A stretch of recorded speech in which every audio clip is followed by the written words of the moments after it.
1000 கோடி எடுக்க போராடும் ரஜினிகாந்த் படம் 1200 கோடி பட்ஜெட்டில் உருவாகும் ராஜமௌலி படம்.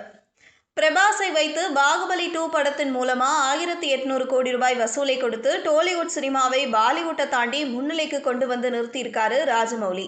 அடுத்து 1200 கோடி ரூபாய் பட்ஜெட்ல மகேஷ் பாபுவோட SSMB 29 படத்தை உருவாக்கி வருவதா தகவல் வெளியாகியிருக்கு. மகேஷ் பாபு, பிரியங்கா சோப்ரா நடிப்பில் உருவாகும் பிரம்மாண்ட படத்தை இயக்குனர் ராஜமௌலி உருவாக்கிட்டு வராரு.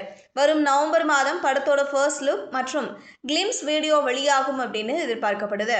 முன்னதா மகேஷ் பாபுவோட கழுத்துல சாமி டாலர்கள் அணிஞ்சிட்டு இருக்கிற புகைப்படத்தை வெளியிட்டிருந்தாரு. ஆனா அதுல மகேஷ் பாபுவோட முகம் காட்டப்படல. 2 பாகங்களா இந்த படம் உருவாக போவதாகவும் 1200 கோடி ரூபாய் பட்ஜெட்ல உருவாகிறது அப்படின்னும் தகவல் வெளியாகியிருக்கு. 120 நாடுகள்ல பல்வேறு மொழிகள்ல வெளியிட படக்குழு முடிவு செய்து கடுமையா உழைச்சிட்டு வர்றாங்க.